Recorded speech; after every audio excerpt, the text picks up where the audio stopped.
Bismillah, Assalamualaikum warahmatullahi wabarakatuh. Innal hamdalillahi ta'ala nahmaduhu wa nasta'inuhu wa nastaghfiruh wa natubu ilaihi wa na'udzu billahi min shururi anfusina wa min sayyiati a'malina. Man yahdihillahu fala mudilla lahu wa man yudlil fala hadiya lahu. Wa asyhadu an la ilaha illallah wahdahu la syarika lah.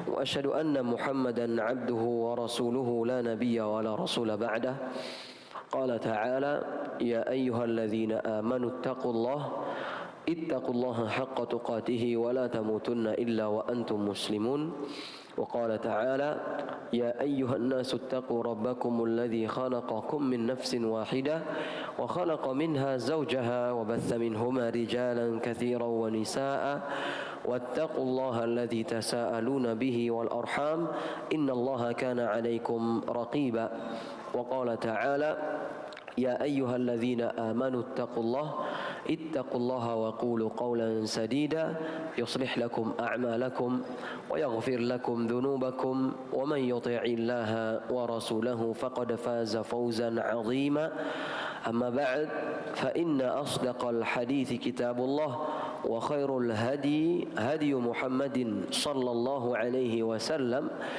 وشر الأمور محدثاتها فإن كل محدثة في الدين بدعة وكل بدعة ضلالة وكل ضلالة في النار. Ma'asyiral muslimin wal muslimat, bapak-bapak, ibu-ibu, para saudara dan saudari, dan para orang tua yang kami muliakan dan kami cintai karena Allah Azza wa Jal. Pertama-tama marilah kita senantiasa bersyukur kepada Allah Azza wa Jal atas segala limpahan karunia yang telah Allah berikan kepada kita, baik itu berupa nikmat keimanan dan juga nikmat beragama Islam dan juga kenikmatan-kenikmatan lainnya yang mana Allah berikan kepada kita tanpa terhingga, yang mana kalau kata Allah Subhanahu wa taala, jikalau kalian ingin menghitung-hitung nikmat yang telah kami berikan, la tuhsuha, kata Allah Subhanahu wa taala, maka niscaya kalian tidak akan sanggup dan tidak akan mampu untuk mengumpulkan kenikmatan yang telah kami berikan. Maka bersyukur kita kepada Allah Azza wa Jal. Pada kesempatan kali ini kita masih diberikan kemudahan oleh Allah Azza wa Jal untuk menunaikan salat maghrib secara berjamaah di masjid yang semoga Allah berkahi ini, yaitu di Masjid As-Sunnah Bintaro, ya, yang semoga Allah menjaga para jamaahnya, terkhusus para DKM-DKM-nya.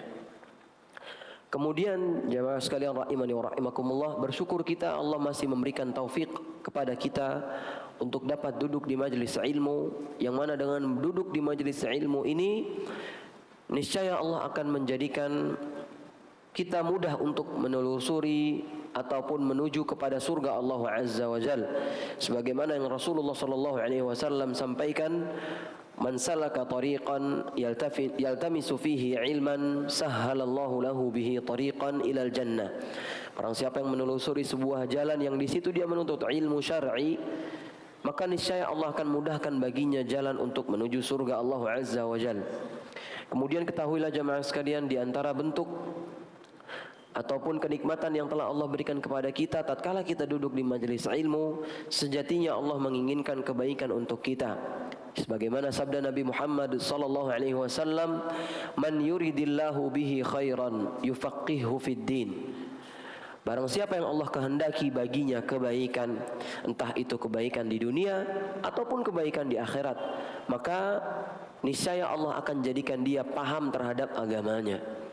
Kemudian jemaah sekalian rahimani wa rahimakumullah, kita patut bersyukur pula, ya, sebagaimana pengaplikasian dari pelajaran yang telah berlalu tatkala kita duduk di majlis ilmu, ya, yang mana ketika kita selesai menunaikan sholat wajib, kemudian kita tidak berhadas dan kita tidak mengganggu orang lain, namun kita menetap di majlis atau di masjid tempat kita sholat, kita gunakan untuk beribadah kepada Allah, maka niscaya ada malaikat yang mendoakan kita. Sebagaimana sabda Nabi SAW, ya, tatkala seseorang duduk di tempat sholatnya, kemudian dia tidak mengganggu orang lain, entah itu dengan ghibah, entah itu dengan mengadu domba, ataupun yang semisalnya, dan juga dia tidak berhadas tatkala duduk di tempat sholatnya tersebut, niscaya ada malaikat yang mengatakan kepadanya, sebagaimana perkataan malaikat, Allahumma ghfir lahu, ya Allah ampunilah dosanya, Allahumma arhamhu, ya Allah berahmatilah dirinya, Allahumma tub alaihi, ya Allah berikanlah taubat atau ilhamkanlah kepadanya untuk bertaubat kepadamu. Ya, maka bersyukur kita kepada Allah Azza wa Jal atas taufik yang telah Allah berikan kepada kita. Kemudian tidak lupa salawat dan salam semoga selalu terlimpahkan, tercurahkan kepada suri tauladan kita, panutan kita, baginda tercinta Nabi Muhammad sallallahu alaihi wasallam, dan kepada seluruh keluarganya, terkhusus istri-istri dan juga anak-anaknya, dan juga kepada para sahabat-sahabatnya radhiyallahu taala anhum, dan kepada orang-orang yang berusaha, berupaya istiqamah di dalam menjalankan sunnah-sunnahnya serta meninggalkan larangan-larangannya hingga hari kiamat nanti tiba. Jamaah kaum muslimin wal muslimat rahimani wa rahimakumullah.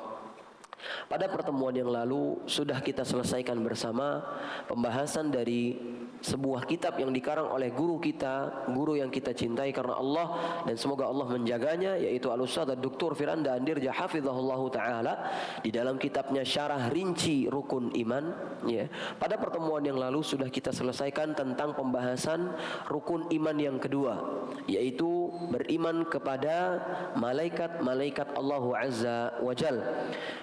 Ya, pada pertemuan terakhir kita sudah membahas tentang jumlah dan juga tugas-tugas malaikat.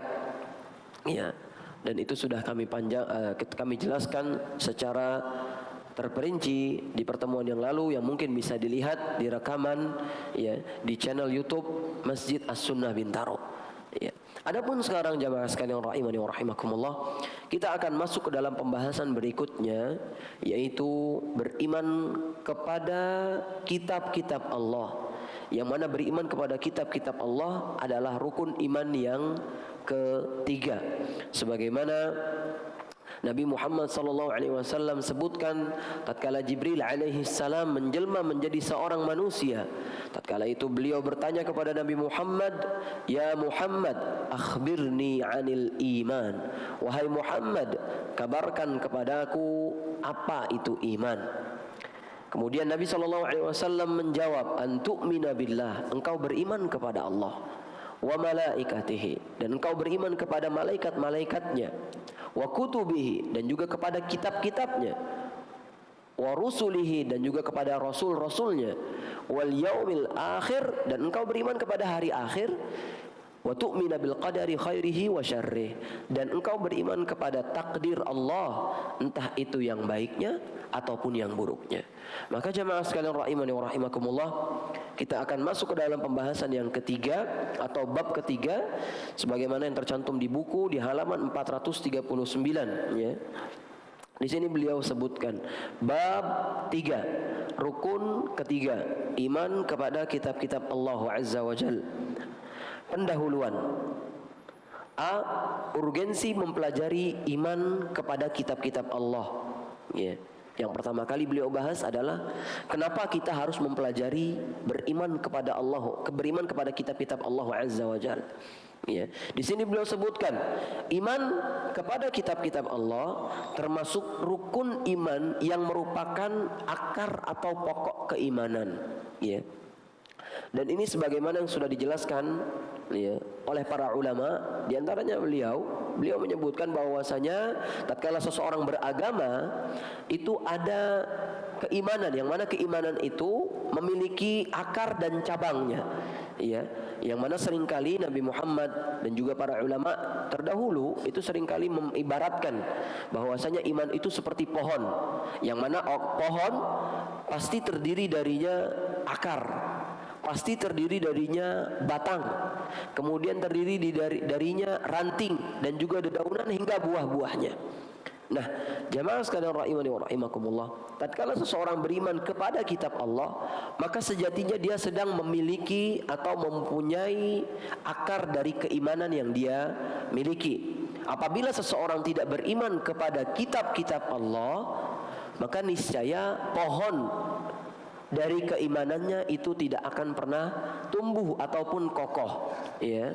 Maka ini adalah salah satu di antara urgensi kenapa kita harus mempelajari beriman kepada kitab Allah. Kemudian yang kedua beliau sebutkan, Allah memerintahkan kita untuk beriman kepada kitab-kitabnya. Ya, dan ini betul bahwasanya beriman kepada kitab-kitab Allah adalah perintah dari Allah Azza wa Jalla, sebagaimana yang Allah sebutkan di dalam surat Asy-Syura ayat 15, wa qul amantu bima anzalallahu min kitab, dan katakanlah wahai Muhammad kepada mereka, aku beriman, ya, kepada apa-apa yang Allah turunkan dari kitab-kitabnya. Kemudian Allah juga berfirman di dalam surat An-Nisa ayat 136, ya. Di sini Allah Subhanahu wa taala mengatakan, ya ayyuhalladzina aminu billahi wa rasulihi wal kitabil ladzi nazzala ala rasulihi wal kitabil ladzi anzala min qabl. Wahai orang-orang yang beriman. Allah sudah memanggil orang-orang yang beriman. Ya ayyuhalladzina aminu, berimanlah kalian. Ya. Padahal tadi Allah sudah menyebutkan wahai orang-orang yang beriman. Kemudian Allah menyebutkan lagi dan memerintahkan, berimanlah kalian. Beriman kepada siapa? Billah, kepada Allah. Ini yang pertama. Wa rasulih, dan berimanlah kalian kepada rasul-rasulnya. Wal kitabil ladzi nazzala ala rasulih, dan kitab-kitab yang Allah turunkan kepada rasul-rasulnya. Wal kitabil ladzi anzala min qabl, dan kepada kitab-kitab yang diturunkan sebelumnya. Ya. Maka jamaah sekalian rahimani wa rahimakumullah, di sini ada sedikit faedah. Tatkala Allah Subhanahu wa taala menyebutkan dalam surat An-Nisa ayat 136, ya, kenapakah Allah menyuruh orang yang beriman untuk beriman lagi? Ya. Maka disebutkan oleh para ulama faedahnya dua.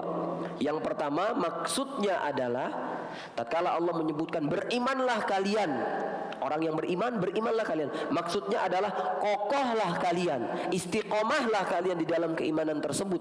Jangan kalian mencong-mencong, jangan kalian berpaling, jangan kalian pilih jalan-jalan selain jalan keistiqomahan di atas keimanan. Ya, ini maksud yang pertama. Adapun maksud yang kedua, yaitu orang-orang yang beriman, berimanlah kalian, maksudnya adalah tambah keimanan kalian. Tambah keimanan kalian, jangan kalian kurangi atau malah kalian hilangkan. Na'udzubillah. Ya. Jadi maksudnya disebutkan oleh para ulama, maksud dari Allah mengulang atau memerintahkan orang beriman untuk beriman lagi, itu kokoh di atas keimanan atau tambah keimanan kalian. Karena sebagaimana yang kita ketahui bahwasanya al-iman yazid wa yanqus. Yang namanya keimanan itu bertambah dan berkurang. Yazidu bi ta'atir rahman.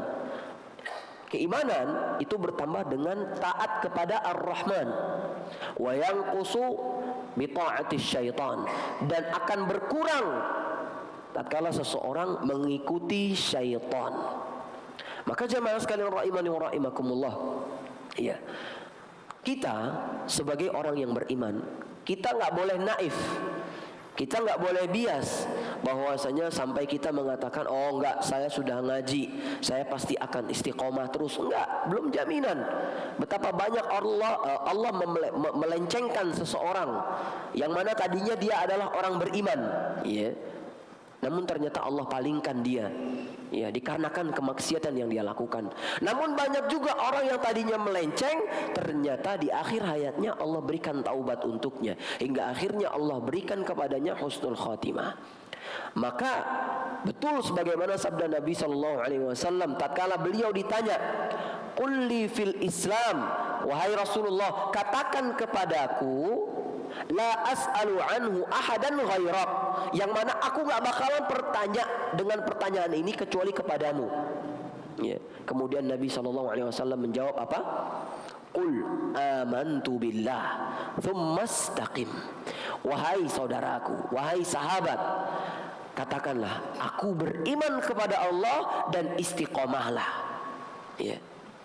Ini pertanyaan yang ditanyakan kepada Nabi SAW, yang mana sahabat ini gak akan mau bertanya kepada selain beliau. Ya. Apa beliau SAW perintahkan? Berimanlah engkau kepada Allah dan istiqomahlah di atas keimanan tersebut. Ya. Padahal Nabi SAW adalah makhluk yang sangat istiqomah, makhluk yang sangat konsisten di dalam keimanannya. Namun Nabi SAW berupaya dan berusaha dan selalu meminta kepada Allah agar diberikan keistiqomahan. Karena Nabi seringkali mengucapkan dengan doa, ya muqallibal qulub, wahai zat yang maha membolak-balikan hati, tabbit qalbi ala dinik, wahai zat yang membolak-balikan hati, teguhkanlah aku di atas keistiqomahan, di atas agamamu. Wa ya musarrifal qulub, wahai zat yang maha memalingkan hati, sarrif qalbi ila ta'atik, ya Allah palingkanlah aku agar senantiasa berada di atas ketaatan kepadamu. Maka jemaah sekalian rahimani wa rahimakumullah, ya, Allah memerintahkan kita untuk beriman kepada kitab-kitabnya, ya, dan kita tidak boleh tidak beriman kepada salah satu di antara kitab-kitab Allah, ya. Maka dari sini kita bisa memahami, ya, sebagaimana yang beliau sebutkan, urgensi yang ketiga, yaitu konsekuensi dari tidak beriman dengan kitab-kitab suci adalah kafir. Tatkala seseorang tidak beriman dengan Al-Quran, berarti dia bisa dikatakan telah keluar dari agama Islam. Atau mereka mengatakan bahwasanya di dalam Al-Quran itu terdapat kekurangan, ya, maka seseorang ini bisa dikatakan telah keluar dari agama Islam. Ataupun tatkala seseorang mengatakan bahwasanya Al-Quran isinya itu kuno, sudah tidak zaman, tidak modern lagi, ini hati-hati, dikhawatirkan keimanan telah dicabut dari Allah Subhanahu wa taala di dalam hatinya. Ya, karena Allah Subhanahu wa taala mengatakan di dalam surat An-Nisa ayat 136 lagi, ya. Wa may yakfur billah, barang siapa yang kufur kepada Allah, wa malaikatihi, dan malaikat-malaikat Allah, wa kutubihi, dan juga kitab-kitab Allah, wa rusulihi, dan juga kepada rasul-rasul Allah, wal yaumil akhir, dan tidak beriman atau kufur kepada hari akhir, faqad dhalla dhalalan ba'ida. Nas'alullah salamah wal afiyah. Sungguh orang yang demikian telah tersesat dengan kesesatan yang sangat-sangat sesat. Iya, 3 kali Allah bilang sesat dengan sebenar-benar tersesat, dengan kesesatan yang sangat jauh. Iya. Wa nas'alullah salamah wal afiyah. Semoga Allah melindungi kita agar tidak tersesat. Iya. Setelah Allah berikan keimanan kepada kita, maka beriman kita kepada Allah dengan beriman kepada kitab-kitab Allah Azza wa Jal, ya. Baik. Di antara konsekuensi yang keempat atau urgensi, ya, kenapa kita harus beriman kepada kitab Allah adalah ancaman berupa siksaan yang pedih bagi orang yang tidak beriman kepada kitab-kitab Allah. Ancaman yang pedih bagi orang yang tidak beriman kepada kitab suci. Dan ini sebagaimana yang Allah sebutkan di dalam surat Ghafir ayat 70 sampai 72. Surat Ghafir ayat 70 sampai 72. Allah menyebutkan alladzina kadzabu bil kitab wa bima arsalna bihi rusulana fasawfa ya'lamun. Dan orang-orang yang mendustakan Al-Quran dan mendustakan kitab-kitab yang kami turunkan kepada rasul-rasul kami, maka dia akan melihat akibatnya nanti. Idil aghlalu fi a'naqihim wassalasilu yushabun, yang mana nantinya akan ada belenggu di leher-leher mereka dan rantai-rantai diikatkan kepada mereka.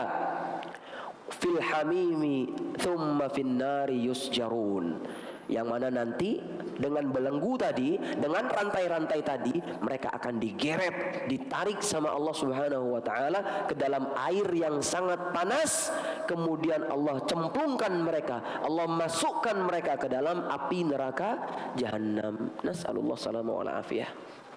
Ya. Maka jangan kita mengolok-olok Al-Quran atau sampai-sampai tidak beriman kepada Al-Quran ataupun kitab-kitab Allah yang lainnya, ya.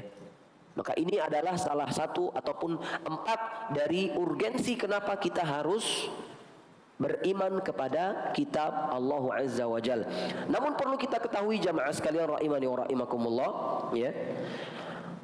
Beriman kepada Allah itu harus mencakup 4 perkara.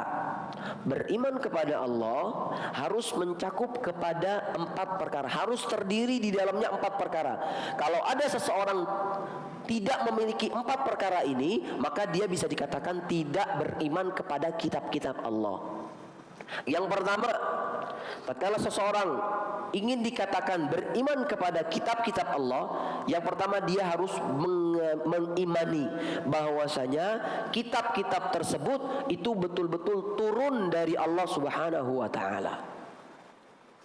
Kitab-kitab tersebut betul-betul turun dari Allah Azza wa Jal, bukan dari manusia, bukan dari Nabi Muhammad atau yang semisalnya, bukan karangan makhluk, bukan, tapi betul-betul dari Allah Azza wa Jal. Ini cakupan yang pertama. Adapun cakupan yang kedua,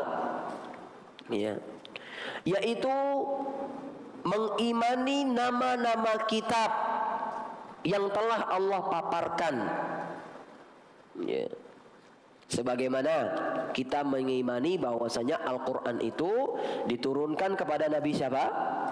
Nabi Muhammad sallallahu alaihi wasallam. Kemudian Taurat diturunkan kepada Nabi siapa?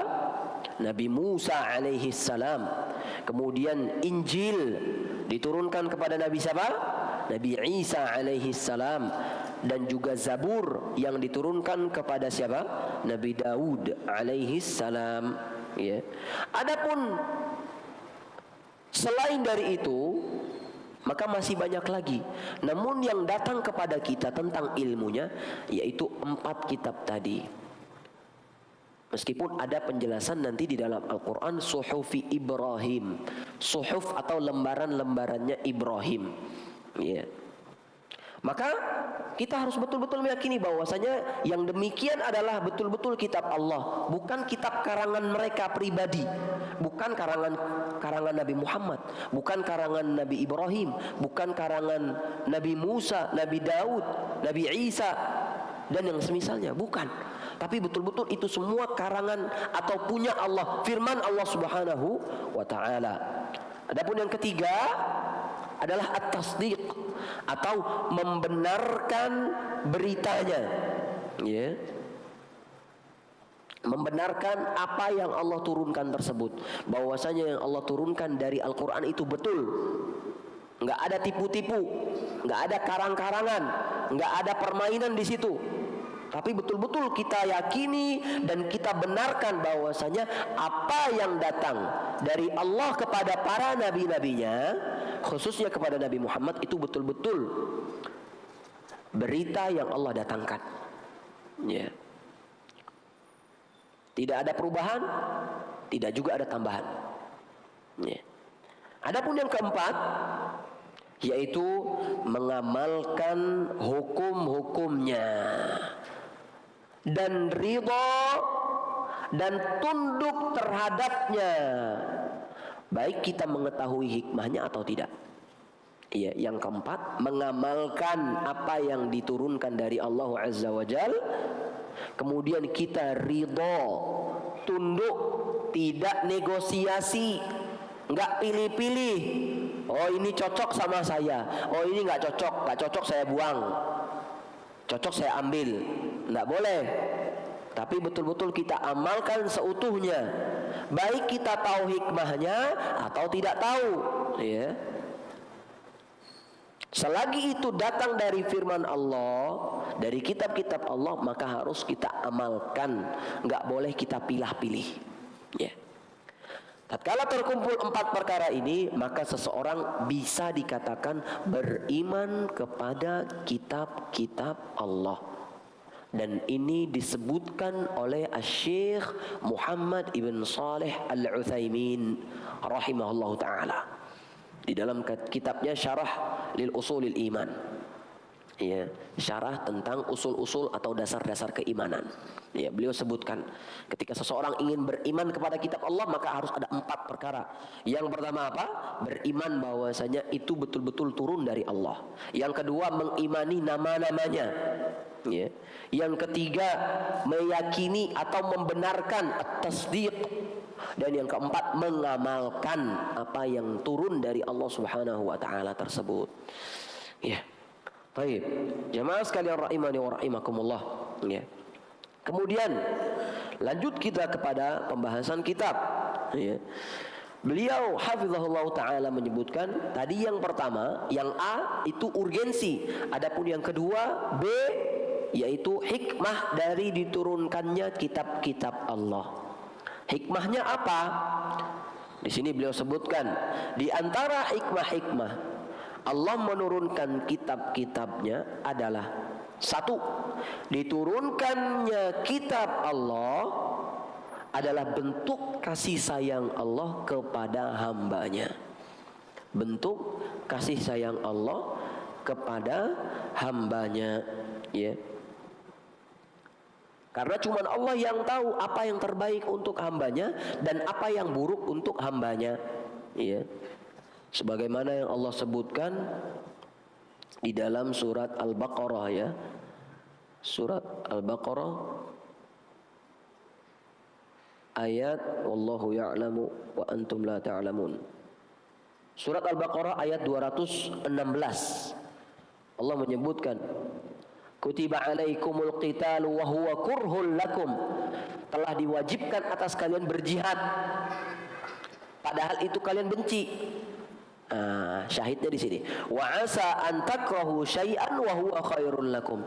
Bisa jadi kalian benci dengan sesuatu, namun itu yang terbaik untuk kalian.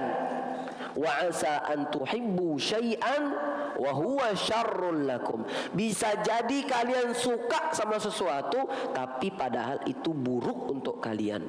Wallahu ya'lamu wa antum la ta'lamun. Allah Maha tahu, namun kalian enggak ada ilmunya, enggak tahu. Iya. Maka ini adalah hikmah.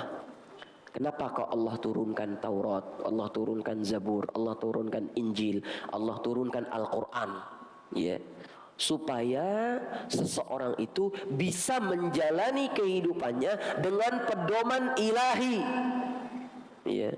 Karena kalau kita menjalankan kehidupan sebagaimana yang seorang inginkan saja, itu kebanyakannya enggak konsisten. Terkadang dirubah, terkadang diganti, terkadang enggak cocok padahal dikiranya bagus, ternyata membahayakan dan yang semisalnya, ya. Dan ini semua kita alami. Namun tatkala seseorang kembali kepada kitab Allah, khususnya kepada Al-Quran, sebagaimana kita adalah umatnya Nabi Muhammad, maka pedoman kita adalah apa? Al-Quran. Maka kita kembali ke Al-Quran, kita kembali kepada As-Sunnah, maka niscaya akan kita dapatkan kehidupan yang nyaman, kehidupan yang nikmat, ya. Maka betul sebagaimana yang Syekh Muhammad bin Abdul Wahhab sebutkan di dalam muqaddimahnya, ya. Tatkala beliau menyebutkan unwanus sa'adah, tanda kebaikan atau kebahagiaan seseorang itu 3, kata beliau. Yang pertama, idza u'tiya syakar. Kalau dia diberi, dia bersyukur. Wa idza betuliya sabar. Kalau dia diuji, dia bersabar. Wa idza aznaba istaghfar. Apabila dia berbuat maksiat, mendapatkan dosa, maka dia langsung beristighfar, meminta ampun kepada Allah Subhanahu wa taala. Fa inna haula'i thalath unwanus sa'adah, kata beliau rahimahullah taala. Sesungguhnya 3 perkara tadi itu adalah tanda kebahagiaan seseorang. Dan kebahagiaan ini gak bakalan bisa didapat kecuali dari siapa? Dari Allah Azza wa Jal, yaitu dengan mengamalkan firman-firman-Nya dan juga sabda-sabda Rasulnya sallallahu alaihi wasallam, ya. Wa idza u'tiya syakar, dan bersyukur. Ini penting, kalau diberi kita bersyukur, dan ini Allah yang perintahkan, ya. Ya. Allah sebutkan di dalam firman-Nya, la in syakartum la azidannakum. Kalau kalian bersyukur akan kami tambahkan, kata Allah Subhanahu wa taala. Lihat, kalau kita bersyukur kita ditambahin. Tapi kalau kita kufur apa? Allah akan mengazab kita. Inna adabi lasyadid. Sesungguhnya azabku itu sangat pedih, ya. Maka kebalikannya, tatkala seseorang bersyukur Allah tambah. Kalau orang kufur, ya mungkin tidak Allah kurangi secara langsung, Namun ternyata Allah jadikan kenikmatan yang dia pakai, namun tidak dia gunakan untuk bersyukur kepada Allah, malah menjadi beban di hari kiamat. Wa idza tuliya sabar, dan apabila dia diuji, diberikan musibah, dia bersabar. Dan ini sebagaimana firman Allah Subhanahu wa taala, wa basyiris sabirin alladzina idza asabatuhum musibah. Berikanlah kabar gembira kepada orang-orang yang bersabar. Siapa mereka? Alladzina idza asabatuhum musibah, yaitu mereka adalah orang-orang yang tatkala diberi musibah, qalu, mereka berkata apa? Inna lillahi wa inna ilaihi raji'un. Sesungguhnya kami milik siapa? Milik Allah, dan kepada Allah lah kami akan kembali. Maka santai hidupnya. Wa idza adzaba istaghfar, dan apabila dia berbuat dosa, dia beristighfar. Bukan dia malah larut tenggelam di dalam kemaksiatan, enggak. Tapi dia tahu, sebagaimana Allah sebutkan di dalam surat Az-Zumar, qul ya ibadiyalladzina asrafu ala anfusihim la taqnatu min rahmatillah innallaha yaghfirudz dzunuba jami'a. Katakan wahai Muhammad kepada hambaku yang telah melebihi batas dengan kemaksiatan mereka, la taqnatu min rahmatillah, jangan kalian berputus asa dari rahmat Allah. Innallaha yaghfirudz dzunuba jami'a, sesungguhnya Allah itu mengampuni semua dosa. Innahu huwal ghafurur rahim, sesungguhnya Allah adalah zat yang maha ghafur, yang kalau maafin itu berlebihan. Bukan cuma sekedar maafin, enggak, tapi dilebih-lebihin sama Allah Subhanahu wa taala. Setelah itu Allah sebutkan Allah Rahim, Allah itu sangat menyayangi hambanya. Maka jamaah sekalian rahimani wa rahimakumullah, dengan Al-Qur'an, dengan kitab Allah, kita akan mengetahui bahwasanya Allah itu sayang sama kita. Makanya Allah utus atau Allah kirim Al-Quran, dan Allah utus Rasul Sallallahu Alaihi Wasallam agar kita tidak masuk ke dalam neraka. Namun sangat disayangkan, banyak di antara kaum muslimin yang enggan untuk mengambil firman Allah dan mengambil sabda Rasulullah Sallallahu Alaihi Wasallam. Semoga kita dijauhkan dari yang demikian. Baik. Kemudian jamaah sekalian rahimani wa rahimakumullah, makanya Allah Subhanahu wa taala sebutkan di dalam surat Al-Qiyamah ayat 36, ayahsabul insanu ayyutraka suda. Apakah manusia mengira bahwasanya mereka tidak akan dibiarkan begitu saja? Enggak diperintah, enggak dilarang gitu. Enggak. Ini tafsir yang disebutkan oleh Al-Imam Asy-Syafi'i rahimahullah taala tatkala beliau mengkomentari tentang firman Allah Subhanahu wa taala, ayahsabul insanu ayyutraka suda. Suda artinya la yu'mar wa la yunha, tidak diperintah, tidak juga dilarang. Apakah manusia mengira hidupnya begitu saja? Apa hasibtum annama khalaqnakum abatha? Apakah kalian itu mengira bahwasanya sesungguhnya kami menciptakan kalian itu abath, enggak ada faedahnya, udah begitu aja hidup terserah? Enggak. Wa annakum ilaina la turja'un. Terus kalian mengira kalian enggak akan kembali kepada kami, kepada Allah Azza wa Jalla? Maka Allah mengirimkan kitab-kitabnya, khususnya Al-Quran. Kemudian di antara hikmah yang berikutnya, yaitu yaitu kitab suci adalah sumber kebahagiaan, baik itu di dunia maupun di akhirat. Dan ini nggak bisa kita ingkari, bahwasanya setiap kita pasti ingin mencari kebahagiaan, baik itu dunia ataupun akhirat. Namun ketika ingin mencari kebahagiaan dunia pasti ada caranya. Begitu pula kebahagiaan akhirat, maka ada caranya juga. Caranya bagaimana? Kembali kepada aturan yang telah Allah atur. Kembali kepada aturan yang telah Allah atur, baik itu di dalam firman-Nya atau di dalam sunnah-Nya yang didatangkan dari Rasulullah sallallahu alaihi wasallam. Karena Allah Subhanahu wa taala sebutkan di dalam surat Thaha ayat 124, "Wa man a'rada 'an dzikri fa inna lahu ma'isyatan dhanka." Barang siapa yang berpaling dari peringatanku, entah itu dari Al-Qur'an ataupun dari sunnah, fa inna lahu ma'isyatan dhanka, maka baginya kehidupan yang sangat-sangat sempit. Wa nahsyuruhu yaumal qiyamati a'ma, dan kami akan bangkitkan mereka di hari kiamat dalam kondisi tidak melihat, buta. Hingga akhirnya mereka berkata, qala rabbi, wahai Rabbku, lima hasyartani a'ma, kenapa engkau bangkitkan aku dalam kondisi buta? Wa qad kuntu basira, padahal dulu aku ketika di dunia aku tuh melihat.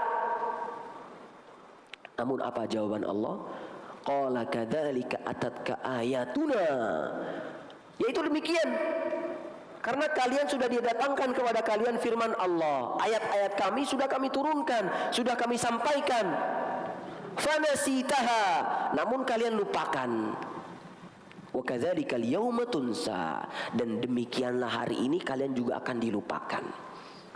Ya, luar biasa. Maka jamaah sekalian rahimani wa rahimakumullah, sumber kebahagiaan itu datangnya dari Allah, bukan dari harta, bukan dari anak, bukan dari istri, bukan dari apapun, dari bentuk-bentuk materi duniawi. Tapi kebahagiaan itu, kata para ulama, ma waqara fil qalb, yang ada di dalam hati.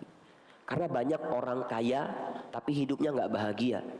Banyak orang anaknya banyak juga tapi nggak bahagia. Banyak orang istrinya cantik tapi nggak bahagia hidupnya.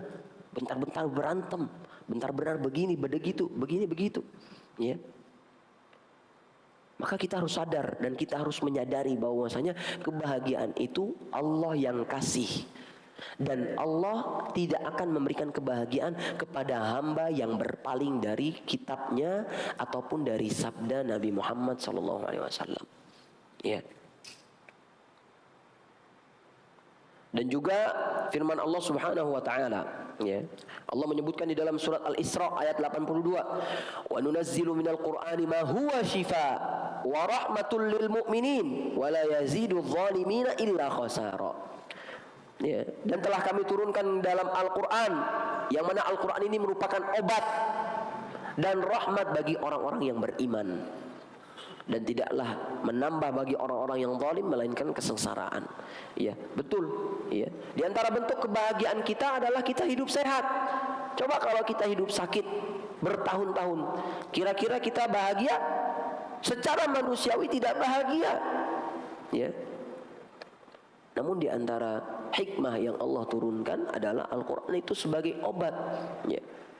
Maka dianjurkan, sebagaimana Nabi SAW sebutkan, tatkala seseorang ingin berobat, maka berobat dengan Al-Quran. Dibaca surat Al-Fatihah, dibaca surat 3 Qul, dibaca ayat kursi, dibaca akhir surat Al-Baqarah, dan yang serupa. Ya. Dengan demikian akan kita dapatkan kesembuhan dari penyakit-penyakit.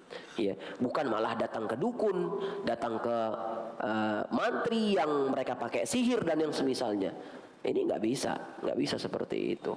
Ya. Taib.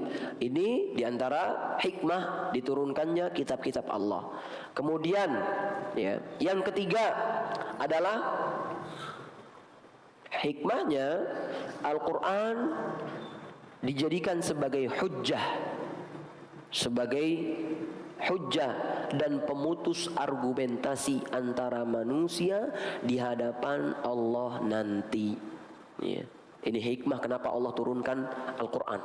Ya, sebagai hujjah, bahwasanya Allah sudah menyampaikan, Allah sudah buktikan, ya, Allah sudah ajarkan, ya, jadi nggak ada lagi tuh mengelak, ngeles dan yang semisalnya. Sebagaimana Allah sebutkan di dalam firman-Nya surat An-Nisa ayat 165, rusulan mubasyirina wa mundhirin, rasul-rasul yang telah menyampaikan kabar gembira dan peringatan, li alla yakuna lin-nasi 'ala Allahi hujjatun ba'da ar-rusul. Ya, agar manusia itu tidak lagi berhujjah, tidak beralasan, ya, di hadapan Allah setelah diutusnya rasul-rasul, yang mana rasul-rasul itu menyampaikan firman-firman Allah Azza wa Jal. Ya. Ini beberapa di antara hikmah diturunkannya Al-Kitab. Baik. Jamaah sekalian rahimani wa rahimakumullah. Ya.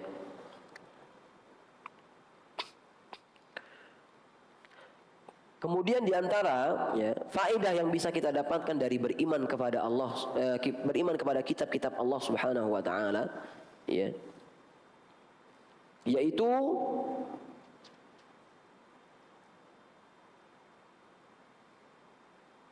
diantaranya adalah kita bisa mensyukuri nikmat Allah Azza wa Jal, ya. Kita bisa mensyukuri nikmat Allah Azza wa Jal. Coba kalau misalnya kita hidup tanpa ada Al-Quran, Pak, ya. Ya meskipun banyak orang yang padahal udah ada Al-Quran, tapi dia tidak mengambil hidayah dari Al-Quran, ya. Namun alhamdulillah Allah masih mudahkan kita untuk bisa membaca Al-Quran, memahami Al-Quran, membaca tafsir-tafsir Al-Quran, ya, luar biasa. Coba kalau misalnya Allah tidak utus Al-Quran atau tidak Allah kirim Al-Quran kepada kita, bingung. Makanya betul, sebagaimana mungkin bapak-bapak atau ibu-ibu pernah melihat video, ya, tatkala itu ada orang-orang yang mengatakan bahwasanya, ya, mereka bikin video eksperimen gitu, ya. Mereka bertanya kepada orang-orang umum kalau tidak salah, bayangkan kalau misalnya Al-Quran yang Allah turunkan itu hilang, nggak ada ayatnya. Ya, ini kalau salah diturunkan kepada para penghafal Al-Quran, ya, langsung mereka seketika itu juga mereka menangis. Dan betul, ya, ketika Allah telah cabut di dalam dada seseorang Al-Quran, maka dengan apa mereka akan mendapatkan hidayah, ya. Allahul musta'an. Baik, jamaah sekalian rahimani wa rahimakumullah. Kemudian yang C, beliau sebutkan definisi Alkitab, ya. Secara bahasa atau secara etimologi, Alkitab berasal dari kata kataba, yang artinya adalah ad-dhammu wal jama', yang artinya mengumpulkan, ya. Kataba, ya, yang artinya pada asalnya itu mengumpulkan, ya. Kemudian secara terminologi atau secara istilah, di sini beliau sebutkan Alkitab adalah kitab atau suhuf, maksudnya lembaran-lembaran, ya. Suhuf itu artinya lembaran-lembaran yang mengumpulkan firman Allah yang diturunkan kepada rasul-rasulnya, baik melalui perantara malaikat Jibril seperti Al-Quran, atau Allah tuliskan langsung dalam lembaran-lembaran seperti Taurat, ya. Adapun secara istilah, Alkitab artinya adalah kitab atau suhuf, ya, maksudnya lembaran-lembaran yang mengumpulkan firman Allah yang diturunkan kepada rasul-rasulnya, baik melalui perantara malaikat Jibril seperti Al-Quran, atau Allah tuliskan langsung dalam lembaran-lembaran seperti Taurat, ya. Sebagaimana firman Allah Subhanahu wa taala surat Al-A'raf ayat 145, "Wa katabna lahu fil alwah min kulli syai'in mau'izatan wa tafsilan likulli syai' fakhudha biquwwah wa'mur qaumaka ya'khudhu bi ahsaniha sa'urikum daral fasiqin." Dan telah kami tuliskan untuk Musa pada luh-luh, maksudnya pada alwah, ya, pada Tauratnya, segala sesuatu yang sebagai menjadi pelajaran dan penjelasan bagi segala sesuatu. Maka kami berfirman, berpeganglah kepadanya dan teguhlah dan suruhlah kaummu untuk berpegang kepada perintahnya dengan sebaik-baiknya. Nanti aku akan memperlihatkan kepadamu negeri orang-orang yang fasik, ya. Ini arti dari Alkitab. Baik. Di sini beliau sebutkan lagi nama-nama Alkitab, ya. Allah menyebutkan itu beda-beda redaksinya. Pertama, Allah terkadang sebutkan Alkitab itu sebagaimana aslinya, Alkitab, ya. Surat An-Nisa ayat 136, wal kitabil ladzi nazzala ala rasulih, dan kitab-kitab yang Allah turunkan kepada rasulnya, yaitu Al-Quran. Dan di ayat yang lain Allah menyebutkan Alkitab itu Allah sebutkan Al-Kutub, ya, jama' dari kitab, kitabun kutubun, jamaknya, ya. Fiha kutubun qayyimah, surat Al-Bayyinah ayat 3. Di dalamnya terdapat kitab-kitab yang berharga. Yang ketiga, suhuf. Di antara nama dari kitab adalah suhuf, ya. Sebagaimana Allah sebutkan dalam surat Al-A'la ayat terakhir 19, suhufi Ibrahim wa Musa, yang mana lembaran-lembaran itu diturunkan kepada Nabi Ibrahim dan juga Nabi Musa. Dan juga di dalam firman Allah yang lain yang keempat, yaitu Az-Zubur wa innahu lafiz zuburil awwalin. Dan sesungguhnya yang demikian itu terdapat pada kitab-kitab orang terdahulu, ya. Baik, jemaah sekalian rahimani wa rahimakumullah, ya. Adzan ya. Baik, kita lanjutkan insyaallah setelah adzan, ya, proses turunnya kitab suci. Proses turunnya kitab suci. Allah taala a'lam bis-shawab. Barakallahu fikum. Assalamualaikum warahmatullahi. Bismillah, alhamdulillah, wassalatu wassalamu ala rasulillah wa ala alihi wa sahbihi wa man walah, amma ba'd. Kita lanjutkan sedikit lagi insyaallah ta'ala, ya. Yaitu yang kelima, ya, proses turunnya kitab suci. Ya, di sini beliau hafizahullah ta'ala menyebutkan yang pertama bahwasanya, ya, diturunkannya kitab suci itu berproses, yang mana prosesnya yang pertama adalah firman Allah itu tidak terbatas. Firman Allah tidak terbatas. Maka perlu kita luruskan tatkala kita meyakini bahwasanya firman Allah itu cuma Al-Qur'an, maka ini keliru. Firman Allah cuma Taurat, maka ini keliru. Firman Allah cuma Injil, enggak. Firman Allah itu sangat luas, kata Allah Subhanahu wa taala, dan sangat banyak, ya. Kata Allah Subhanahu wa taala di dalam surat Luqman ayat 27, ya. Walau annama fil ardi min syajaratin aqlamun, ya. Dan kalaulah sekiranya di bumi ini seluruh pohon itu dijadikan pena, ya. Wal bahru yamudduhu min ba'dihi sab'atu abhurin, dan lautan itu dijadikan tintanya, kata Allah Subhanahu wa taala, ditambah lagi 7 lautan. Lautan yang ada di dunia itu 1, dan ada lagi ternyata 7 lautan lainnya, ya. Ma nafidat kalimatullah, dan sungguhlah kalimat Allah tidak akan bisa menulis semuanya, itu enggak bakal bisa menulis firman Allah Subhanahu wa taala. Innallaha azizun hakim. Sesungguhnya Allah adalah maha perkasa lagi maha bijaksana. Ya, maka kita harus meyakini terlebih dahulu bahwasanya firman Allah itu tidak terbatas. Adapun apa yang ada di dalam Al-Qur'an itu semuanya firman Allah. Namun tidak boleh kita batasi bahwasanya firman Allah hanya Al-Qur'an. Nah, ini salah. Ini salah, ya, karena bantahannya ada di dalam surat Luqman ayat 27 dan juga di surat Al-Kahfi ayat 109. Tatkala itu Allah Subhanahu wa taala berfirman, "Qul law kana al-bahru midadan li kalimati rabbi." Katakanlah, kalau sekiranya lautan ini dijadikan tinta untuk menulis kalimat-kalimat Allah, firman-firman Allah, lanafidal bahru qabla an tanfada kalimatu rabbi, maka sungguh lautan itu akan habis sebelum kalimat-kalimat Allah itu habis, ya. Walau ji'na bimithlihi madada, demikian juga seandainya kami datangkan laut-laut yang semisal, maka juga akan habis lautan tersebut sebelum kalimat Allah habis, ya. Maka harus kita yakini bahwasanya firman Allah itu tidak terbatas. Firman Allah sangatlah banyak dan tidak terbatas, ya. Ya. Kemudian yang kedua di antara proses turunnya kitab suci adalah kitab-kitab suci bukanlah semuanya firman Allah. Kitab-kitab suci bukan semuanya firman Allah, melainkan hanya sebagian firman Allah saja yang diwahyukan melalui Jibril kepada Rasulnya atau tanpa perantara, yaitu seperti langsung kepada Rasul Allah Subhanahu wa taala. Kalau pakai perantara,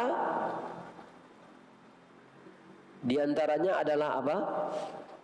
Al-Quran. Al-Quran pakai perantara Jibril alaihi salam, ya. Adapun tanpa perantara itu seperti suhufnya Nabi Musa. Suhufnya Nabi Musa. Ya, di sini beliau sebutkan kitab suci yang Allah turunkan kepada para rasulnya jumlahnya banyak. Namun kabar yang sampai kepada kita hanya 5, ya. Jadi kitab suci Allah itu sebenarnya ada banyak. Namun yang datang kabarnya ke kita itu cuma 5. Yang pertama adalah kitab Allah yang diturunkan kepada Nabi Ibrahim, atau dengan sebutan Suhuf Ibrahim. Kitab Allah yang diturunkan kepada Nabi Ibrahim yang disebut dengan Suhuf Ibrahim. Dalilnya ada di dalam surat Al-A'la ayat terakhir, ya. Dan juga di antara kitab Allah yang kedua yang sampai kabarnya kepada kita, yaitu kitab Allah yang Allah turunkan kepada Nabi Musa. Namanya apa? Taurat, ya. Taurat, ya. Kemudian yang ketiga adalah kitab Allah yang Allah turunkan kepada Nabi Daud, yaitu Zabur, ya. Dan yang keempat adalah kitab Allah yang diturunkan kepada Nabi Isa alaihi salam, yaitu Injil. Dan yang terakhir yang sampai kabarnya kepada kita adalah kitab yang Allah turunkan kepada Nabi Muhammad yang dinamakan dengan Al-Quran. Tayyib. Ini maksud dari perkataan beliau, kitab-kitab suci bukan semua firman Allah, namun ada juga yang melalui perantara Jibril alaihi salam, ya. Dan juga ada yang langsung tanpa perantara. Adapun yang ketiga, proses turunnya wahyu, ya. Proses turunnya wahyu Allah sebutkan kepada atau sampaikan kepada nabinya melalui dua perkara. Yang pertama, itu tipe pertama melalui perantara Jibril alaihi salam. Adapun yang kedua, langsung tanpa perantara, ya.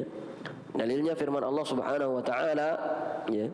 Surat Asy-Syura ayat 51. Surat Asy-Syura ayat 51. Wa ma kana li basyarin, dan tidak mungkin bagi seseorang manusia pun an yukallimahullah, untuk Allah berkata-kata dengannya, illa wahyan, kecuali perkataan tersebut adalah wahyu yang Allah wahyukan, au min wara'i hijab, atau yang Allah ucapkan langsung namun di balik tabir, au yursila rasulan fayuhiya bihi biidnihi ma yasha, atau dengan Allah mengutus seorang utusan, maksudnya malaikat, lalu diwahyukan kepadanya dengan seizin Allah atas apa yang Allah kehendaki. Innahu aliyyun hakim. Ini surat Asy-Syura ayat 51. Jadi tiga tipe sebenarnya, ya Pak, ya. Atau dua. Yang pertama melalui perantara Jibril, adapun yang kedua tanpa perantara, yaitu Allah langsung sampaikan, ya. Kalau melalui perantara Jibril, maka Allah berfirman dengan suara, ya, yang didengar oleh Jibril alaihi salam, suara yang Allah dengarkan kepada Jibril alaihi salam, ataupun dengan bahasa yang Allah kehendaki, entah itu bahasa Ibrani atau bahasa Suryani atau bahasa Arab, ya. Adapun bahasa Ibrani ini kitab sucinya apa, Pak? Taurat apa Zabur? Zabur. Adapun Suryani baru Taurat, ya. Kalau bahasa Arab, bahasa Al-Quran. Baik, mumtaz. Atau dengan topik yang Allah kehendaki di waktu yang Allah kehendaki pula, ya. Atau kapanpun itu di waktu yang Allah kehendaki, ya. Selanjutnya Jibril alaihi salam kemudian menukilkan kepada Rasul, ya. Di sini beliau sebutkan, ya. Jika Allah berbicara langsung kepada nabinya, maka sang nabi akan mendengar langsung dari Allah, sebagaimana yang dialami oleh Nabi siapa? Nabi Musa alaihi salam, ya. Tatkala itu Allah mengatakan di dalam firman-Nya surat An-Nisa ayat 164, wa kallamallahu Musa taklima, dan Allah betul-betul berbicara kepada Nabi Musa langsung dengan pembicaraan yang sebenar-benarnya, ya. Namun perlu kita ketahui bahwasanya ahlul bid'ah mengatakan bahwasanya Allah itu berbicara tanpa suara, tanpa bahasa, dan tanpa huruf dan kata, ya. Gimana tuh, Pak? Inilah nas'alullah salamah wal afiyah. Allah berbicara tanpa suara, tanpa bahasa, tanpa dari huruf dan kata. Kalau ada orang bilang seperti itu, ngomong seperti itu dianggap ngomong atau enggak? Enggak dianggap ngomong. Itu orang. Walillahil matsalul a'la. Bagaimana dengan Allah yang menciptakan semuanya? Masa iya Allah ngomong enggak ada suaranya? Bisik-bisik. Bisik-bisik pun ada suaranya. Kenapa coba, Pak? Karena mereka mengedepankan akal dibandingkan dalil. Mereka nggak mau menyamakan Allah dengan makhluk. Iya, tapi salah. Maksudnya nggak kayak gitu loh. Betul, kita nggak boleh menyamakan Allah dengan makhluk, tapi maksudnya nggak seperti itu. Caranya nggak seperti itu gitu loh. Iya. Nah, ini pembahasannya rada detail jadinya nanti. Ya. Silahkan antum simak langsung dari Ustadz Firanda, hafizahullah taala, setiap hari Jumat di sini. Ya, itu bagus pembahasan beliau. Baik. Kemudian juga Ahlul Bidah mengatakan bahwasanya Allah berbicara secara azali. Jadi dari dulu ucapan Allah itu udah begitu, plek, nggak bisa dirubah, nggak bisa ditambah, nggak bisa dikurang. Ini mereka meyakini seperti itu. Ya. Dengan bahasa jiwa yang pembicaraan Allah merupakan satu kesatuan yang tidak bisa dibagi-bagi topiknya, dan juga nggak boleh berkaitan dengan waktu. Ya. Mereka tidak meyakini bahwasanya Allah itu dahulu berbicara kepada Nabi Adam, kemudian bertahun-tahun setelah itu baru Allah berbicara kepada Musa. Pusing Pak, saya yang menjelaskan pun pusing juga, gimana cara jelasinnya ke jamaah. Ya, fa'ala kulli hal. Ya. Mereka mengatakan bahwasanya Al-Qur'an itu, ya, lafal Al-Qur'an bukan datang dari Allah, ya. Tapi yang berasal dari Allah itu cuman kandungannya aja. Tapi lafalnya, ya, lafalnya, adapun maknanya iya dari Allah, tapi lafalnya bukan dari Allah katanya. Allahul musta'an. Baik, intinya seperti itu. Namun kalau ahlu sunnah, mereka meyakini bahwasanya, ya, semua yang di dalam Al-Quran itu adalah firman Allah, ya, firman Allah, ya. Dan juga Al-Quran diyakini sebagai kitab suci, bukan karyanya Nabi Muhammad, bukan juga karyanya Jibril alaihi salam. Namun Allah yang berbicara, tapi firman-firman Allah tersebut dibukukan, dijadikan kumpulan, ya. Makanya ulama itu membagi tiga, ya, tentang firman Allah. Yang mana firman Allah itu ada Al-Quran, ada hadis qudsi, dan ada hadis secara umum, ya. Adapun Al-Quran, ya, ini perlu dicatat, Al-Quran itu lafal dan maknanya datang dari Allah sebagai mukjizat. Al-Quran, lafal dan maknanya itu datang dari Allah sebagai mukjizat. Ya. Adapun Jibril hanya sebagai penukil, penyampai saja. Ya. Ini Al-Quran. Adapun hadis qudsi, maknanya dari Allah, tapi lafalnya dari Nabi Muhammad.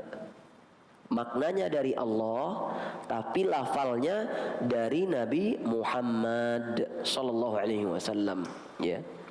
Namun ini bukan mukjizat. Hadis qudsi ketika kita membacanya enggak mendapatkan pahala dari bacaannya. Tapi kalau Al-Quran per huruf dapat pahala berapa? 10 kebaikan, ya. Walakin al-alif harf, wal lam harf, wal mim harf. Alif satu huruf, lam satu huruf, mim satu huruf. Kalau kita baca Al-Quran per huruf kita dapat pahala, tapi kalau hadis qudsi enggak. Iya. Namun dapat pahala menuntut ilmunya, seperti itu. Adapun hadis biasa, maka lafalnya dari Rasulullah dan maknanya dari Allah, ya. Nah, ini wahyu juga sebenarnya, ya. Tetap seperti biasanya, ya. Dan hadis biasa itu tidak disandarkan kepada Allah Subhanahu wa taala. Namun kalau hadis qudsi disandarkan kepada Allah. Allah yang berfirman. Allah mengatakan sebagaimana firman Allah Subhanahu wa taala dalam sebuah hadis qudsi, "Ya ibadi innakum tukhti'una bil-laili wan-nahar." Wahai hambaku, sesungguhnya kalian itu melakukan kesalahan siang malam. Wa ana aghfirudz dzunuba jami'an. Maka sesungguhnya aku adalah zat yang mengampuni semua dosa. Fastaghfiruni aghfir lakum. Itu Allah yang bilang, tapi hadis qudsi. Maka mintalah ampun kepadaku, niscaya akan ampuni kalian. Itu hadis qudsi. Adapun hadis biasa seperti, ya, firman Rasulullah, sabda Rasulullah SAW, man kana akhiru kalamihi la ilaha illallah dakhalal jannah. Barang siapa yang perkataan terakhirnya la ilaha illallah, niscaya dia akan masuk surga. Wallahu taala a'lam bis-shawab. Baik, demikian jamaah sekalian rahimani wa rahimakumullah. Kurang lebihnya semoga bisa bermanfaat. Insyaallah pada pertemuan berikutnya kita akan membahas tentang isi dari kitab-kitab suci tersebut. isi dari kitab-kitab suci tersebut yang 5 tadi, ya. Kurang lebih ada yang sepakat, ada yang sama dengan Al-Qur'an, ada juga yang berbeda. Namun di sini beliau akan jelaskan secara rinci. Allah taala a'lam bishawab. Kurang lebihnya kami mohon maaf. Apabila ada kebenaran itu datangnya dari Allah, dan apabila ada kekurangan itu datangnya dari kejahilan kami sendiri, dan kami memohon ampun kepada Allah atas apa yang telah kami ucapkan. Jazakumullahu khairan wa barakallahu fikum wa nas'alullaha lana wa lakumul afiyah wat taufiq was sadad. Kita cukupkan dengan membaca doa kafaratul majlis. Subhanakallahumma wa bihamdik asyhadu an la ilaha illa anta astaghfiruka wa atubu ilaik. Wassalamu alaikum warahmatullahi wabarakatuh.